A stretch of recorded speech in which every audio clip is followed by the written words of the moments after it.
19 ఏళ్ల కుర్రాడు టీమిండియా జెర్సీని తొలిసారి వేసుకున్నాడు. అతని ముందు అప్పటికే టీమిండియాలో దిగ్గజ ఆటగాళ్లు ఉన్నారు. అతని చేతిలో ఉన్నది ఒక్క అవకాశం మాత్రమే. అది పోతే మరలా వస్తుందో రాదో తెలియదు. అక్కడితో అతని జీవితం ఆగిపోతే టీమిండియా చరిత్రలోనే కాదు, అసలు క్రికెట్ చరిత్రలోనే అతని పేరు వినిపించేది కాదు. పోరాడిన వాళ్ళ లిస్టులోనే మిగిలిపోయేది, పోరాడి గెలిచిన వాళ్ళ లిస్టులో చేరేది కాదు. కానీ ఆ కుర్రాడు వెనక్కి తగ్గలేదు. ప్రతి మ్యాచ్లో తాను నిరూపించుకున్నాడు. ఒక్కో వైఫల్యాన్ని బలంగా మార్చుకున్నాడు. విరాట్ కోహ్లీ అనే పేరు క్రికెట్ చరిత్రలో గుర్తు చేసుకునేలా కాదు, క్రికెట్ ఉన్నంత వరకు గుర్తుండేలాగా ఎదిగాడు. విరాట్ కోహ్లీ జీవితంలోనే కాదు, భారత క్రికెట్ చరిత్ర కూడా అత్యంత కీలక అధ్యయనం ఎక్కడి నుంచో మొదలైంది.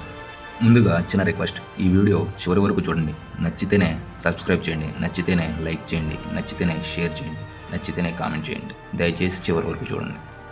అది 2008 మలేషియాలో జరిగిన ఐసీసీ అండర్-19 వరల్డ్ కప్కు విరాట్ టీమిండియా కెప్టెన్గా వెళ్ళాడు. అది కేవలం టోర్నమెంట్ కాదు, విరాట్ నాయకత్వం, ఆటను చూపించుకునే అవకాశం. ఇండియా టోర్నమెంట్లో ముందుకు సాగింది. సెమీఫైనల్లో న్యూజిలాండ్తో తలపడి విజయం సాధించి ఫైనల్కు చేరింది. ఫైనల్లో సౌత్ ఆఫ్రికా ఎదురుగా నిలిచింది. వర్షం కారణంగా మ్యాచ్ పరిస్థితులు మారాయి. ముందుగా బ్యాటింగ్ తీసుకున్న టీమిండియా 159 పరుగులకు ఆల్అవుట్ అయ్యింది. వర్షం కారణంగా సౌత్ ఆఫ్రికా రివైజ్డ్ టార్గెట్ 116 పరుగులు మాత్రమే. అలాంటి పరిస్థితుల్లో ఒత్తిడి మొత్తం కెప్టెన్ మీద ఉంటుంది. విరాట్ అలాంటి ఆందోళన చెందకుండా టీమిండియాను ప్రోత్సహించాడు. ఫలితంగా సౌత్ ఆఫ్రికా మీద విజయాన్ని సాధించారు. Under-19 world cup champions Virat చేతుల్లో వరల్డ్ కప్ ట్రోఫీ. ఆ క్షణం చిన్న చాప్టర్ ముగిసింది. విరాట్ జీవితానికి పెద్ద చాప్టర్ ప్రారంభమైంది. ఐసీసీ కూడా కప్ తెచ్చిన విరాట్ను ప్రత్యేకంగా చూసింది. 2008లోనే అతనికి ఇండియా ఓడిఐ స్క్వాడ్లో ఆడే అవకాశం వచ్చింది. శ్రీలంకతో జరుగుతున్న ఓడిఐ సిరీస్లో 19 ఏళ్ల యువకుడు ఇండియా తరపున ఆడుతున్నాడు. అది చిన్న విషయం కాదు. ఎన్నో ఏళ్లుగా తన తండ్రి కన్న కల ఆ రోజు నెరవేరింది. అది 2011. భారతదేశం మొత్తం ఒకే కలతో ఉంది, వరల్డ్ కప్ గెలవడం. విరాట్ కోహ్లీ అప్పటికి ఇంటర్నేషనల్ క్రికెట్లో కొంత అనుభవం వచ్చింది, కానీ ఇది అతని మొదటి సీనియర్ వరల్డ్ కప్. ముందుగా సచిన్ టెండూల్కర్, సెహ్వాగ్, గంభీర్, ధోని, యువరాజ్ లాంటి పేర్లు ఉన్నాయి.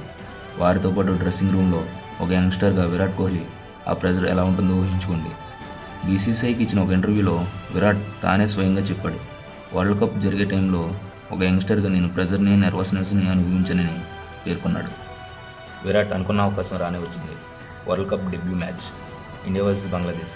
ఈ మ్యాచ్లో అతను తన ప్రెజర్ మొత్తాన్ని బలంగా మార్చుకున్నాడు. ఆ రోజు జరిగిన ఆటలో వరల్డ్ కప్ చరిత్రలోనే డెబ్యూ మ్యాచ్లో సెంచరీ చేసిన భారత బ్యాటర్గా చరిత్ర సృష్టించాడు.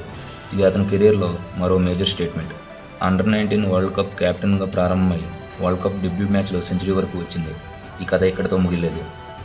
ఇండియాకి వరల్డ్ కప్ ట్రోఫీ కావాలి, ధోనీకి నాయకత్వం నిరూపించుకోవాలి, సచిన్కి ఆశయం నెరవేరాలి.